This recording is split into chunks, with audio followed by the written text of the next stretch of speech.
Bonjour chers auditeurs de l'ODJ Média, notre expert invité, Najib Mikou, partage son avis et sa réflexion, dans un article qu'il a intitulé « Projet de loi des finances 2024, des avancées inespérées, mais au goût de l'inachevé », qu'on écoutera ensemble dans ce podcast. Notre consultant ouvre sa réflexion de la manière suivante. S'il fallait résumer en quelques lignes, les centaines de pages du projet de loi des finances 2024, je dirais qu'il se veut être une déclinaison forte de l'État social voulu et porté par le souverain pour ériger dans les faits, le citoyen au centre des politiques publiques, une déclinaison déterminée, de la nouvelle charte d'investissement pour libérer les énergies privées et les ériger au centre de l'acte d'investir, une déclinaison de la phase 2 de la réforme fiscale entamée l'année dernière, pour en faire l'outil public par excellence, de redistribution des richesses et d'implémentation effective de la vision économique et managériale de l'État.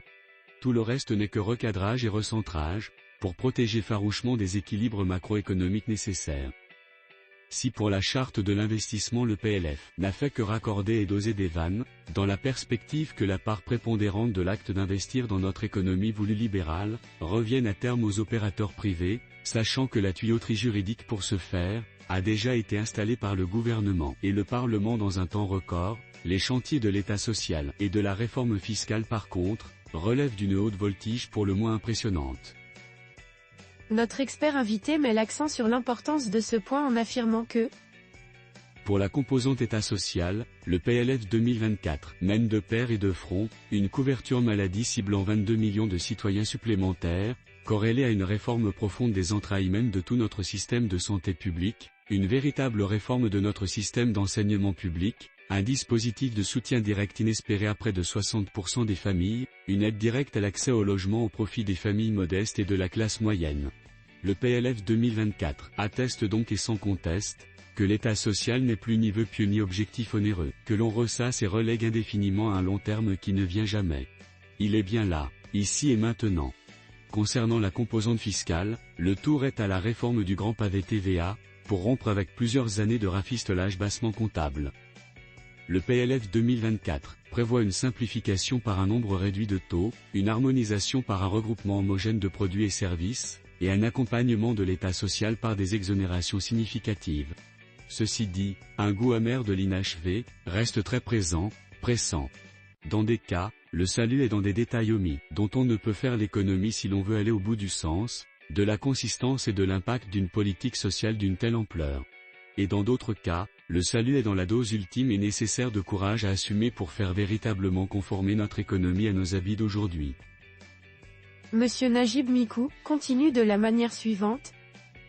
Faisant suite à la partie 1, ci-dessus, de cette publication, il sera question ici de 4 détails à intégrer et de l'ultime courage à assumer par le PLF 2024, 1-4 détails pour soutenir davantage l'État social, relever le seuil du revenu salarial mensuel exonéré de l'IR à 5000 dirhams au lieu des 2500 dirhams en vigueur depuis plusieurs années, exonérer le transport urbain de la TVA, sachant qu'il fait partie lui aussi des besoins de base. Conditionner l'éligibilité à l'aide au logement par 4 critères supplémentaires, avoir un âge minimum de 25 ans, être nouvellement marié. Dans ce cas l'aide au logement devrait être octroyée aussi bien à l'époux qu'à l'épouse.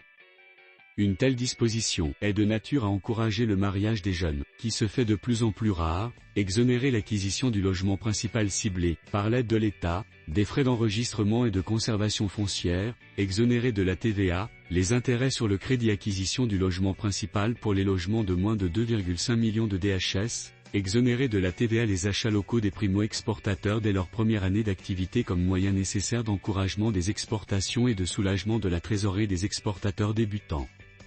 L'ultime courage à assumer par le PLF 2024, mise en place d'un dispositif novateur visant l'intégration progressive sur 10 ans, de l'économie informelle à travers 3 mesures complémentaires, accorder une amnistie de 2 ans à l'ensemble des opérateurs de cette économie de façon à leur donner le temps de se structurer en entreprise formelle, tout en ayant la garantie de l'État, qu'il fait table rase sur tout le passé, les compteurs mis à zéro sans jamais de contrôle des années antérieures à l'amnistie.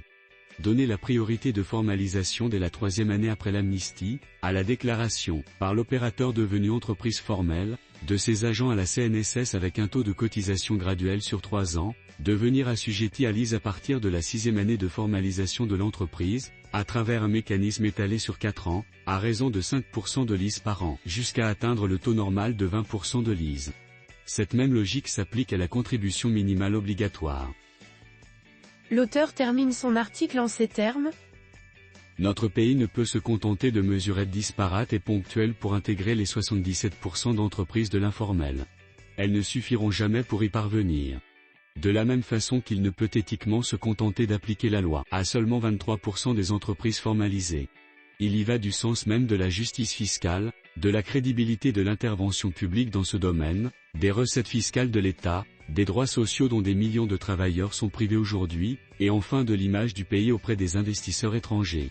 Rédigé par Najib Mikou. Merci d'avoir écouté ce podcast de l'ODJ Média. N'oubliez pas de vous inscrire sur notre newsletter quotidienne à partir du portail lodj.ma. Alors, on se dit au prochain podcast de nos experts invités, et à très bientôt.